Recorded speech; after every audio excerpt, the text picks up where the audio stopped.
After hours on the road, I walked into the party holding a cake. My daughter laughed. If she fell on the way, we'd be free.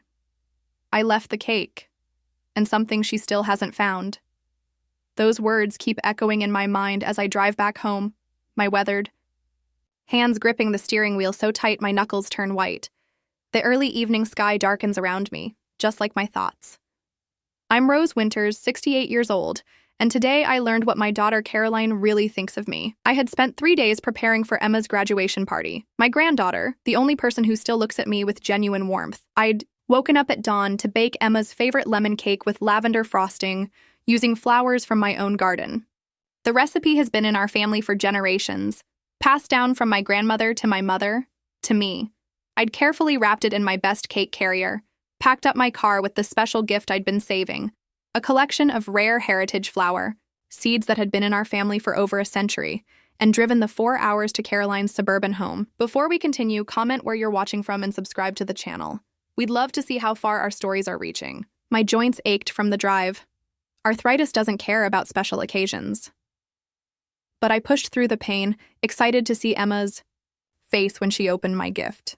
I parked down the street because Caroline's driveway was full of shiny new cars that made my old Buick look like it belonged in a junkyard. I was struggling with the cake carrier when I heard them through the open patio doors. I hadn't meant to eavesdrop.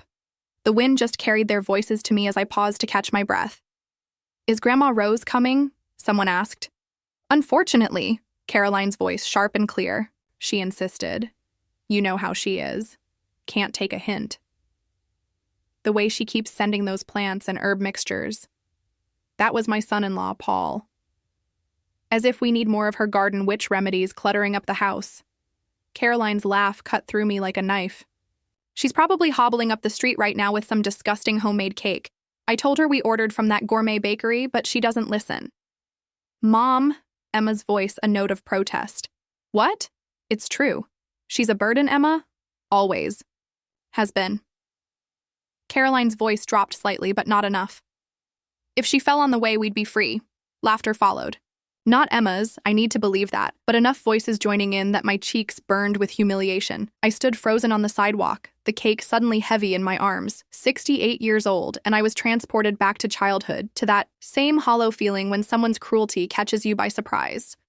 I don't remember walking up the driveway or entering the house. I just remember setting the cake down on the gift table, my hands trembling. The inscription I'd carefully piped, in lavender frosting. "Congratulations, Emma." "Love, Grandma," suddenly seemed pathetic. Caroline saw me as I set the cake down. Her face shifted instantly from laughter to a practiced smile. "Mom, you made it," she called out, crossing the crowded living room. Her voice carried that false brightness I've heard too many times before. "We weren't sure if you would, with the long drive and all." I looked at my daughter, really looked at her perfect makeup, her highlighted hair, the expensive dress that probably cost more than 3 months of my pension. When did she become this person? This stranger who saw her own mother as nothing but a burden to be endured? "I just wanted to drop this off for Emma," I said quietly. Of course, but you're staying, right?" Caroline's eyes didn't quite meet mine. "Emma will be opening gifts soon." Over her shoulder, I saw Paul watching us, a drink in hand, his expression one of barely concealed impatience. And beyond him, Emma, beautiful in her graduation dress, caught in conversation with friends but glancing our way with concern in her eyes. "Actually, I'm not feeling well," I said. "Please give Emma my love."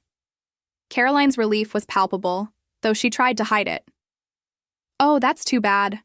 The drive was probably too much for you. Maybe next time we should come to you?" We both knew that wouldn't happen. Caroline hadn't visited my home in over 3 years. "Yes, maybe," I replied. I turned to leave, but then stopped. A calmness settled over me. The kind that comes when you finally see the truth that's been staring you in the face for years. I slipped back to the gift table and retrieved the small wooden box containing the heritage seeds.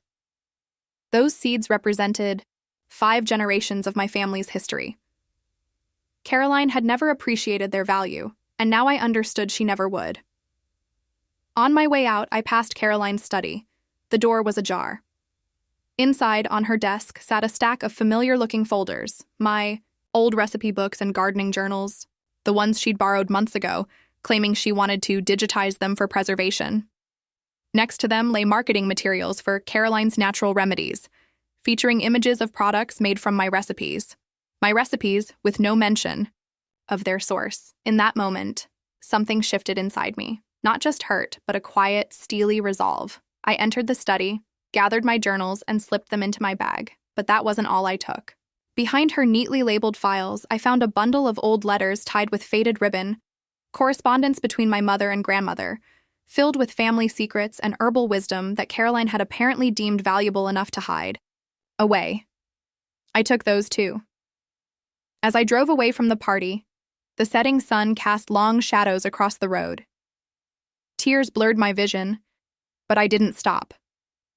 For the first time in years, I was seeing clearly. My daughter saw me as a burden, a joke, someone whose absence would bring relief. I gripped the steering wheel tighter and made myself a promise. By the time this journey ended, Caroline would understand exactly what she had lost and what she would never find again. The drive home under moonlight felt like traveling through the ruins of my relationship with Caroline. My headlights cut through darkness as tears blurred my vision, but I refused to pull over. Stopping would mean surrendering to the pain of her words. If she fell on the way, we'd be free. My weathered farmhouse appeared ahead, its familiar silhouette a welcome sight after such a bitter evening. The modest two-bedroom home with peeling white paint wasn't much by Caroline's standards, but to me it was sanctuary.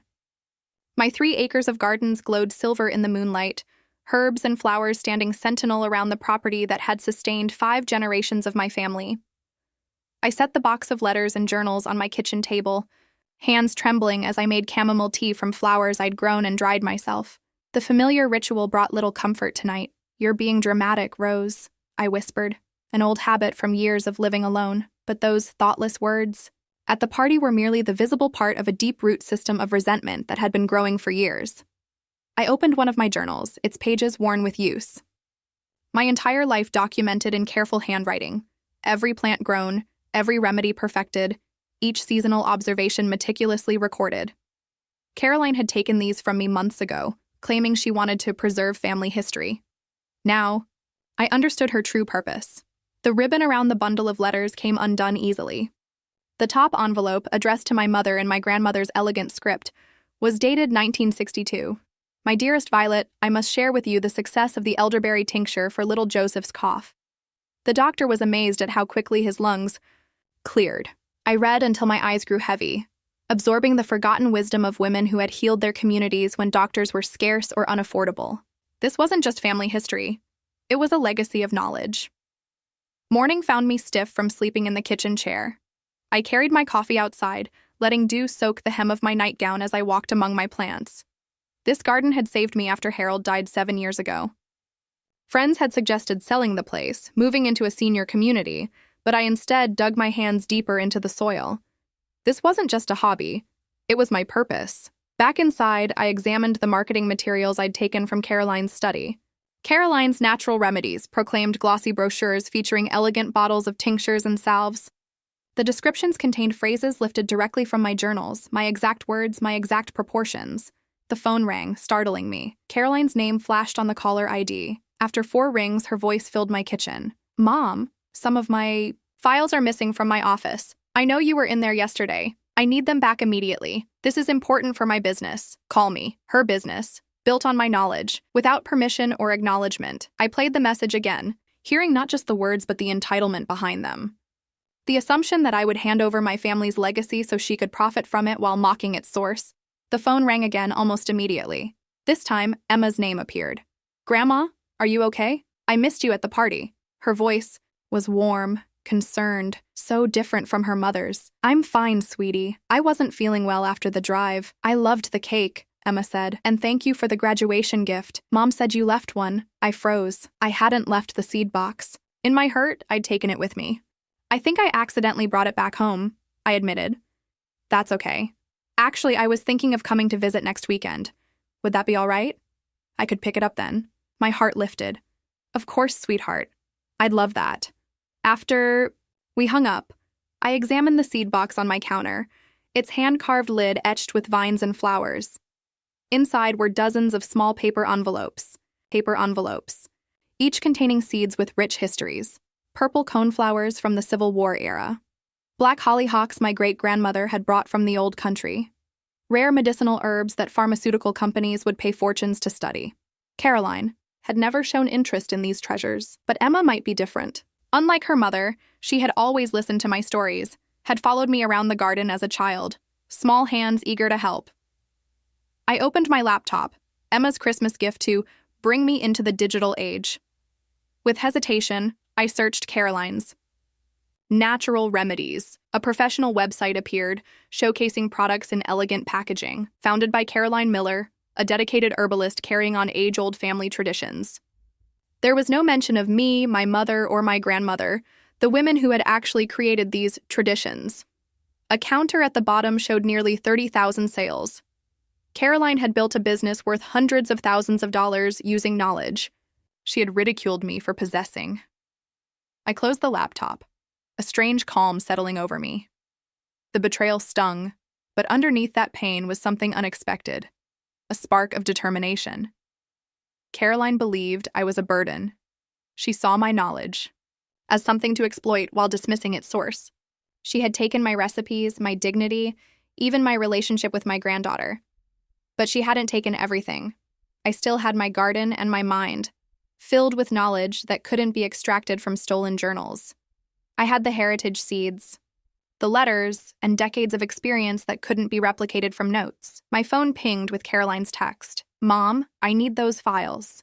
"This is serious." I set it down without replying and pulled out a small leather-bound journal I'd kept separate from the others, my personal record of special remedies and preparations I'd never written down elsewhere. Caroline had recipes, but not understanding. She had ingredients, but not wisdom. I began writing, documenting the subtle details that made my remedies effective. The moon phases for harvesting, the processing methods, the precise combinations creating synergistic effects. Knowledge passed through 5 generations of women. Knowledge that would now pass to Emma, but not to Caroline. As sunset cast long shadows across my garden, I felt a weight lift from my shoulders. For years, I'd tried to maintain a relationship with a daughter who saw me as nothing but a burden.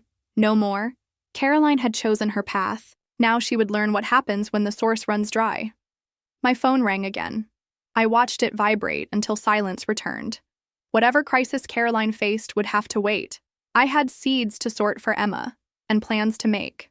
Emma arrived the following Saturday morning, her small blue Honda kicking up dust as it rolled down my driveway. I watched from the porch, my heart lighter than it had been all week. She stepped out of the car wearing faded jeans and a loose cotton shirt, practical clothes for a garden visit, not the designer outfits Caroline insisted on. "Grandma." She hurried toward me, wrapping me in a hug that smelled of sunshine and youth. "I've missed you so much." As I led her inside, I noticed her eyes taking in everything. The dried herbs hanging from kitchen rafters, the workbench covered with bottles and jars, the open journals filled with my handwriting. "You're working on something new?" she asked, genuine curiosity in her voice. "Just organizing some old knowledge," I replied, pouring us both iced tea infused with mint and lemon balm. Emma took a sip and smiled. "Nobody makes tea like you. Mom tries with her fancy blends, but it's never the same." The mention of Caroline sent a familiar pang through my chest, but I pushed it aside. This weekend wasn't about her. "I saved these for you," I said, bringing out the seed box. "They're heritage seeds that have been in our family for generations." Emma's eyes widened as she examined the hand-labeled envelopes. "These are from before the Civil War?" she asked, carefully holding one. "That packet contains purple coneflower seeds, echinacea. My great-great-grandmother used them to treat infections when medicine was scarce." I paused, gauging her interest. "Would you like to see them growing?" Emma's enthusiastic nod warmed my heart. As we walked through my gardens, I found myself sharing stories I hadn't told in years. How my grandmother had treated the town's influenza patients with elderberry syrup. How my mother had saved a child's life with a plantain poultice when the doctor had given up. "Why didn't Mom ever tell me any of this?" Emma asked as we knelt beside a patch of blooming echinacea. I chose my words carefully. "Your mother wanted different things from life. She saw all this as old-fashioned." Emma ran her fingers gently over a purple petal. "But now she's selling herbal products. Her company's doing really well." "Is it?" I kept my tone neutral. Yeah, she's even been approached by some big wellness brand about a partnership. Emma looked at me, her expression suddenly troubled. Grandma, did you know about Mom's business? The question hung in the air between us. I could lie, smooth things over as I'd done for years. Or I could finally speak my truth. I know she's using my recipes, I said quietly. Without permission or credit, Emma's face fell. The way she talks about it, I assumed you'd helped her. Set it all up. She calls it a family tradition. The traditions are real, I replied, gently brushing soil from a seedling. They just aren't hers to claim. We were quiet for a moment, the only sounds the buzzing of bees and distant birdsong. Is that why you left the party? Emma finally asked. Did Mom say something? I hadn't planned to burden her with this, but Emma wasn't a child anymore. At 22, she deserved honesty. I overheard your mother saying she'd be free if I fell on my way to the party. Emma's hand flew to her mouth. Oh God, Grandma. I'm so sorry. It's not your fault, honey, but it's terrible, and after everything you've done for us. Emma's eyes flashed with an indignation that reminded me of myself at her age. Does she even know how to make half those products without your recipes? I smiled sadly. She has my journals, but there's a lot that isn't written down. Like what? I hesitated for just a moment. Like knowing that echinacea root harvested under a waning moon is twice as potent for immune support, or that lemon balm must be dried in shade, never direct sun, to preserve its calming properties. Emma's eyes lit up with genuine interest. Will you teach me? Those 3 simple words pierced straight through decades of disappointment. Here, finally, was someone who valued what I knew, who saw worth in the wisdom I carried. I'd love to, I said, my voice thick with emotion. We spent the afternoon in the garden, Emma listening intently as I shared knowledge that had been passing through generations of women in my family. Her phone rang twice, Caroline calling, but Emma silenced it without answering. Later, as we prepared dinner with vegetables from my garden, Emma asked the question I'd been expecting all day. What are you going to do about Mom's business? Are you going to tell people those are your recipes? I stirred the pot of soup simmering on the stove. I'm not sure yet, but I've been thinking about starting something of my own. Emma stopped chopping herbs. Really? Like what? Nothing fancy. Maybe just selling some of my remedies at the farmer's market, teaching a few workshops. I shrugged, trying to seem casual. Just something small. Don't do that, Emma said sharply. I looked up, startled. Don't minimize it, she continued. You have so much knowledge, Grandma. People would love to learn from you directly. She set down her knife, eyes bright with excitement. What if we documented everything? Created videos of you working in the garden, preparing remedies? We could start a website, maybe even a small subscription service where people receive seasonal remedies with the stories behind them. I stared at her, caught off guard by her enthusiasm. Emma, I'm 68 years old. I don't know the first thing about videos or websites, she grinned, but I do. I majored in marketing and digital media, remember? A spark of possibility flickered inside me. Could we really do this? Create something that would preserve not just the recipes, but the stories and wisdom behind them? What would your mother say? I asked quietly. Emma's smile faded. I don't know, but this isn't about her, Grandma. This is about honoring your knowledge before it's lost. Before it's lost. Those words echoed in my mind all evening, long after Emma had gone to sleep in the spare bedroom. I sat on my porch, watching fireflies dance across the darkened garden. For years, I'd accepted my diminishment, stepped aside to make room for Caroline's ambitions, swallowed my hurt to keep the peace. But what if Emma was right? What if my silence wasn't gracious but wasteful? What if, by protecting Caroline's feelings, I was allowing something precious to be lost? My phone lit up with another text from Caroline. Mom, I've called 6 times. This is unprofessional. I have orders to fill. Unprofessional. As if our relationship was just a business arrangement she could dictate terms for. As if my life's knowledge was simply raw material for her enterprise. I set the phone down without replying and looked out at my garden, silver in the moonlight. Tomorrow, Emma and I would start documenting everything, not just the remedies, but the wisdom behind them. The stories. The connection to the earth and to the generations of women who had tended these plants before me. Caroline had taken my recipes, but she couldn't take my knowledge, my garden, or my granddaughter's love. And maybe, just maybe, it was time the world knew where Caroline's Natural Remedies really came from. 3 weeks after Emma's visit, my quiet life had transformed completely. My kitchen, once a solitary space, now buzzed with activity. Emma had returned with camera, equipment, lighting, and endless enthusiasm. "Hold the chamomile like this, Grandma," she directed, adjusting my hands as I demonstrated how to properly harvest the delicate flowers.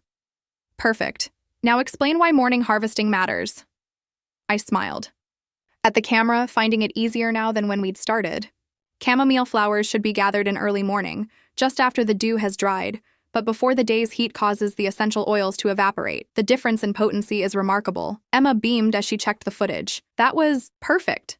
You're becoming a natural." We'd created 23 short videos so far, each documenting a different aspect of herbal wisdom. Emma called them Grandma Rose's Garden Secrets and had already set up a simple website and social media accounts. To my astonishment, people were responding. Hundreds of comments, questions, and messages from strangers eager to learn. "Look at this one," Emma said, showing me her laptop screen. "This woman says her grandmother used to make a similar sleep tincture, but the recipe was lost when she passed. She's crying with gratitude that you're preserving these traditions." Warmth spread through my chest. After decades of feeling invisible, having my knowledge valued was intoxicating. The phone rang. Caroline again. She'd called daily since discovering our project last week. "Aren't you going to answer?" Emma asked, her expression darkening. She'd become fiercely protective of me since learning the full extent of Caroline's behavior. "Not now," I said, turning back to our work. "We have seeds to sort." Emma nodded, but her troubled expression remained. "She's going to show up here eventually, you know." "I know." I sighed, carefully labeling packets of heirloom basil seeds. "But I'm done hiding to make her comfortable." Later that afternoon, while Emma edited footage upstairs, I heard the distinct sound of tires on gravel. Looking out the window, I saw Caroline's silver Mercedes pulling into my driveway, dust billowing behind it. My heart raced, but I forced myself to remain calm. I'd known this confrontation was coming. I stepped onto the porch as Caroline emerged from her car, her face a mask of controlled anger. "Mom," she said stiffly, "we need to talk." "Hello, Caroline." I kept my voice neutral. "Would you like some tea?" She ignored the offer, marching up the steps. "What exactly do you think you're doing? Emma's been ignoring my calls, and I find out you two are making videos about my product line?" "My remedies," I corrected quietly, "which I was making decades. Before you decided they were marketable." Caroline's carefully composed expression faltered.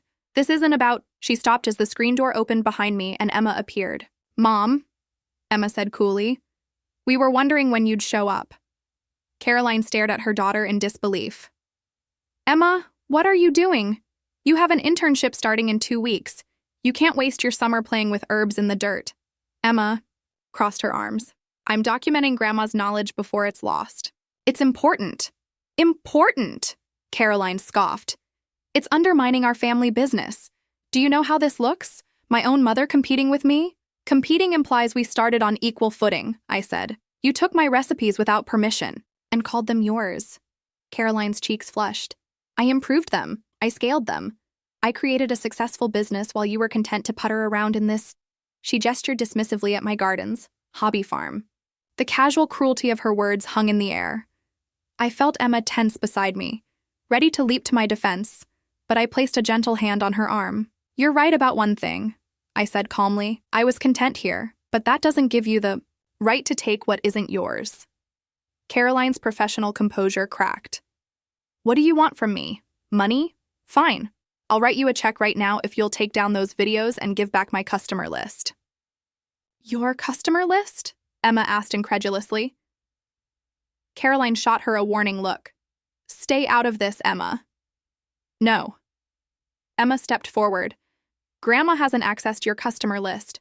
We're building our own community of people who actually care about the traditions behind these remedies, not just pretty packaging and profit margins." Caroline turned to me, her voice dangerous. "Did you tell her what you took from my office? The journals weren't the only thing missing." I met her gaze steadily. I took what belonged to me, my journals and our family's letters. Nothing more. Liar. Caroline's voice trembled. You took the customer database. 3 years of contacts, just gone. Emma looked confused. What is she talking about, Grandma? I don't know, I said honestly. I didn't take any database. Caroline laughed bitterly. Right. The file just disappeared the same day you were snooping through my office? The same day you heard me say… She stopped abruptly. Say what, Mom? Emma pressed. That you'd be free. If Grandma fell on her way to my graduation party? Caroline blanched. You don't understand. Running a business is stressful, and your grandmother has always been difficult. Difficult? I interrupted, finding unexpected strength in my voice. Is that what you call refusing to be exploited? Expecting basic respect from my own daughter? Caroline turned away, her breathing uneven. When she faced us again, her expression had hardened. Here's what's going to happen, she said. Her voice clipped. You're going to give back everything you took, including that database. You're going to take down those videos that are clearly designed to damage my brand. And then maybe we can move forward as a family. Emma started to respond, but I held up my hand. No, Caroline, I said quietly. That's not what's going to happen. I didn't take your database, but I did take back my family's legacy of knowledge. You can keep selling products based on my recipes. I can't stop you, but I'm done being silent about where they came from. Caroline stared at me, speechless for perhaps the first time in her adult life. You wouldn't dare, she finally whispered. After everything I've built… I'm not trying to destroy what you've built, I said. I'm just refusing to let you bury what I built first. For a moment, something flickered across Caroline's face. Not anger or resentment, but fear. Pure, unfiltered fear. Fine, she said, her voice ice cold. If that's how you want it, we'll do this the hard way. She turned and stalked back to her car. What does that mean? Emma called after her. Mom, what are you talking about? Caroline didn't answer. She slammed her car door and reversed down the driveway, gravel spraying beneath her tires. We stood in silence, watching the dust settle in her wake. What do you think she'll do? Emma finally asked. I sighed, suddenly feeling every one of my 68 years. I don't know, honey, but whatever it is, we'll face it together. Emma squeezed my hand. I'm sorry she's like this. Don't be, I said, looking out at my thriving garden. Some plants need to be pruned back hard before they can grow properly. Maybe this confrontation was long overdue. As we walked back inside, I felt oddly calm. For the first time in decades, I had stood my ground with Caroline. Whatever storm was coming, I would weather it. Not alone this time, but with Emma by my side, and with the strength of 5 generations of wise women behind me. Grandmother's remedies cannot be verified for efficacy or safety. Consumers should exercise caution. I stared at the threatening legal letter in my trembling hands. It had arrived by certified mail barely a week after Caroline's visit. This is ridiculous, Emma said, pacing my kitchen. She's threatening to sue her own mother? Not directly, I said, scanning the dense legal text again. Just strongly suggesting that I'm making dangerous health claims. But you're not. You're sharing family traditions and being super careful about disclaimers. Emma grabbed her laptop. I've included warnings on every single video that these are traditional uses, not medical advice. The letter from Preston and Associates, Caroline's high-priced law firm, demanded I remove all content referring to medicinal properties of plants and cease creating market confusion with a competing brand that dilutes the established trademark of Caroline's Natural Remedies. She's trying to scare you, Emma said, her voice tight with anger. She can't actually stop you from sharing your own knowledge. I set the letter down and took a steadying breath. Maybe this has gone too far. I never wanted a public feud with my own daughter. Don't you dare give in, Emma said fiercely. This is exactly what she wants, for you to doubt yourself and retreat. She was right, of course. This was Caroline's pattern. Escalate, intimidate, wait for me to back down. It had worked for decades, but not this time. Let me make a call, I said, reaching for my phone. George Harmon had been my neighbor for 15 years, a retired lawyer whose garden bordered mine. He arrived 30 minutes later, reading glasses perched on his nose as he reviewed the letter. Typical corporate scare tactics, he said finally, but legally flimsy. You're not claiming these remedies cure anything, correct? No, just sharing traditional uses and preparation methods. Then you're on solid ground. He smiled, the corners of his eyes crinkling. But I'd suggest having an herbalist certification just to strengthen your position. At my age? I laughed. Age is irrelevant when it comes to credentials, he replied. Besides, you probably know more than most teachers of these courses. After George left, Emma looked up nearby certification programs. Look, Grandma, the community college offers a 6-week herbalist certificate. The next session starts in 2 weeks. I don't know, I hesitated. Going back to school at 68? You'd be amazing, Emma insisted. And think how it would strengthen everything we're building. Our project had grown beyond simple videos. We'd opened a small Etsy store selling seed packets with detailed growing instructions, each accompanied by a family story. The response had been overwhelming. Orders from across the country, heartfelt messages from people reconnecting with herbal traditions their grandmothers had practiced. I felt useful, valued, alive in a way I hadn't in years. Caroline's letter threatened all of that. I'll think about the certification, I promised Emma. But first, we need to respond to this letter. We drafted a polite but firm response stating that I would continue sharing my traditional knowledge while taking care not to infringe on Caroline's business trademarks. George reviewed it before we sent it off. I expected another threatening letter.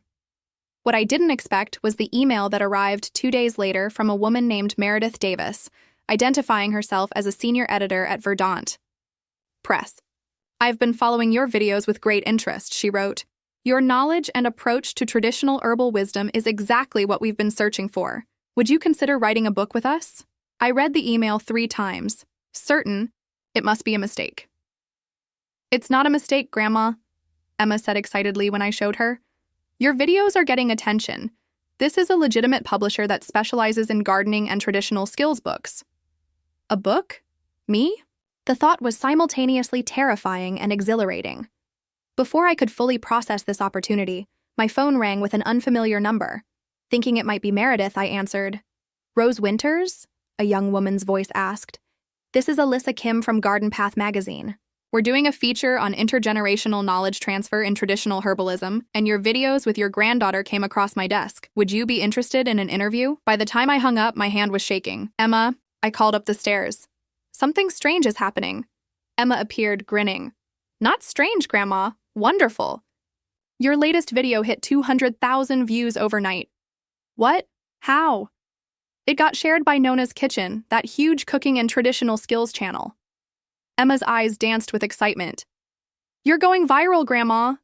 I sank into a kitchen chair, overwhelmed. All I had wanted was to preserve my family's knowledge, to create something meaningful with Emma, to reclaim what Caroline had tried to appropriate. I never expected the world would be interested. My phone buzzed with a text from Caroline. What the hell are you doing? I just got a call from Garden Path asking for a statement about my mother's traditional remedies business that inspired me. Stop this now. I set the phone down without responding, a strange calm settling over me. You know she'll escalate, Emma warned, reading Caroline's message over my shoulder. Probably, I agreed. But I'm done hiding my light to make her comfortable. The next morning brought sunshine and unexpected visitors. 2 women stood on my porch when I opened the door, professionally dressed with press badges. Ms. Winters? I'm Diane Reed from the Tribune, and this is my photographer, Kim. We're doing a feature on women entrepreneurs who start businesses after retirement. Could we ask you a few questions? I looked past them to see a van with the Tribune's logo parked beside my ancient pickup truck. This was really happening. Of course, I said, opening the door wider. Would you like some tea? I just picked fresh mint this morning. As I led them through to the garden for what they called ambiance shots, I spotted another car pulling into my driveway. The familiar silver Mercedes made my heart sink. Caroline emerged, her expression thunderous as she took in the scene, the reporter, the photographer, and me in the center of it all. Mom, she called, marching toward us. We need to talk. Now. Diane Reed turned, journalist's instinct clearly sensing a story. Ms. Winters, is this your daughter? The one who owns Caroline's Natural Remedies? Caroline froze mid-step, her public persona quickly replacing raw anger. Yes, I'm Caroline Miller, she said smoothly. I wasn't aware my mother was giving interviews today. It's a wonderful story, Diane continued, oblivious to the tension. Your mother inspiring you to start your business, and now she's launching her own venture at 68. Would you both be willing to pose together? The intergenerational aspect would make a compelling visual. Caroline's smile became brittle. Actually, there's been a misunderstanding. My mother isn't launching a business. She's just sharing some family hobbies online. The videos and seed store are quite professional, Diane remarked. And I understand there's a book deal in the works? Caroline's head snapped toward me, genuine shock replacing her forced smile. A book deal? I met my daughter's gaze steadily. Verdant Press contacted me yesterday, I said quietly. We haven't finalized anything. This is... Caroline stopped herself, visibly struggling to maintain composure in front of the reporter. This is quite unexpected, she finished tightly.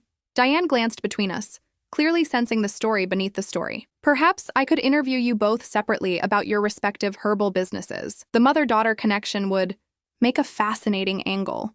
Before Caroline could respond, Emma appeared from inside the house. Grandma, that publisher called again. They want to schedule a video meeting to discuss... She stopped, noticing the crowd in the garden. Oh, hi, Mom. Emma. Caroline's voice was ice cold. I see you're still playing gardener instead of preparing for your internship. Emma straightened her shoulders. I've deferred the internship. I'm staying with Grandma to help with the book and the business. The silence that followed was deafening. Well, Diane said brightly, clearly delighted by the unfolding drama, this family dynamic just gets more interesting. 6 months can change everything. As autumn painted my garden in amber and crimson, I sat on my porch swing watching a film. Crew set up equipment near my herb beds. Mrs. Winters, we're ready when you are, called the young director from Verdant Press's media team. They were capturing footage for the promotional video that would accompany my book, Roots and Remedies, 5 Generations of Herbal Wisdom, my book. The thought still stunned me sometimes. Grandma, they need you for the garden sequence, Emma said, emerging from the house. At 23, she'd blossomed into not just my granddaughter, but my business partner. Our small seed store had expanded into a thriving online business offering seasonal remedy kits. Emma handled the technology and marketing while I provided the knowledge and stories that made our products unique. As I demonstrated how to properly harvest rose hips for the camera, I marveled at how much had changed since that painful graduation party. The path hadn't been smooth. Caroline had made sure of that. After the Tribune article came out, featuring side-by-side photos of mother and daughter with the headline, Herbal Knowledge Blooms Across Generations, Caroline had escalated her tactics. More legal letters, calls to suppliers refusing to sell to us, even contacting the community college to question the legitimacy of my herbalist certification course. None of it worked. Each obstacle only strengthened my resolve, and ironically, increased public interest in my story. The turning point came 3 months ago, when the editor of Garden Path magazine invited both Caroline and me to be keynote speakers at their annual botanical conference. Caroline had refused to appear on the same stage as me.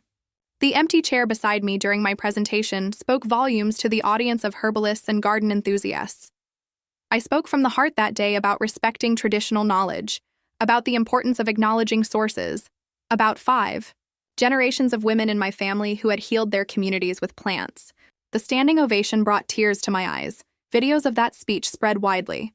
Orders for our seed kits tripled overnight. And something unexpected happened. Caroline's customers began asking questions. Is filming done for today? Emma asked, bringing me a cup of tea as the crew packed up their equipment. Just finished. I sank gratefully onto the porch swing. My joints ached more these days, but I welcomed the pain as proof of a life fully lived. Emma sat beside me, her expression hesitant. Mom called while you were filming. My hands tightened around my teacup. What did she want? To talk. She says it's important. I sighed. Caroline had stopped her active campaign against us weeks ago. Her sales had suffered as the controversy grew, especially after several former employees spoke out about her appropriation of her mother's traditional recipes. Did she say when? She's coming tomorrow afternoon. Emma's voice was protective. I can tell her you're busy. I shook my head. No, it's time we talked. That night, I couldn't sleep. I stood by my bedroom window, looking out at my garden silvered by moonlight. When had I last felt this sense of fulfillment? This garden had sustained me through widowhood, through loneliness, through years of Caroline's indifference. Now it had given me an unexpected second act, a chance to matter again. Caroline arrived precisely at 2 the next day, alone. She looked different. tired, less polished than usual. She held a small package wrapped in brown paper. "Hello, Mom," she said, her voice lacking its usual confidence. "Caroline." I led her to the kitchen table. Emma had tactfully made herself scarce, though I suspected she wasn't far. We sat in awkward silence until Caroline pushed the package toward me. "I found this while cleaning out the storage unit." I unwrapped it slowly. Inside was a faded green journal I recognized immediately, my grandmother's handwriting filling the pages. I didn't. "No, I had it," Caroline said quickly. "It must have gotten mixed in with the journals I borrowed." I ran my fingers over the familiar script, recipes, and observations from the 1940s. "Thank you for returning it." Another silence. "Your book comes out next month?" she finally asked. "Yes." The publisher moved up the release date after the pre-orders exceeded their expectations. Caroline nodded, her gaze fixed on her hands. The Tribune reporter called again. "She's doing a follow-up story." "I know." "She asked me how it feels to compete with my mother." Caroline's voice wavered slightly. I didn't know what to say. I watched my daughter, really looked at her. Behind the polished exterior, I saw something I'd missed before. Uncertainty, fear, perhaps even regret. "We don't have to compete, Caroline," I said softly. Her eyes met mine, vulnerable in a way I hadn't seen since she was young. "I don't know how to fix this, Mom. I went too far." The admission stunned me. Caroline never admitted mistakes. "That day at the party," she continued, "what you heard. I was trying to impress investors. It was cruel, and I'm sorry." My heart ached, with complicated emotions, hurt, hope, caution. "Why are you really here, Caroline?" She took a deep breath. "I'm losing customers. The suppliers are raising questions. Even Paul says I need to make this right." She paused. "But more than that, Emma won't talk to me, my own daughter." There it was, not just business concerns, but the personal cost. "What do you want from me?" I asked. "I don't know," she admitted. "Maybe to understand if there's a way forward for us, not just as businesses, but as family." I gazed out the window at my thriving garden. The same soil that had nourished bitter memories had also produced this beautiful, unexpected harvest in my life. Perhaps it could nurture something new between us as well. "I think," I said carefully, "that would depend on whether you're finally ready to acknowledge where your remedies really came from." Caroline nodded slowly.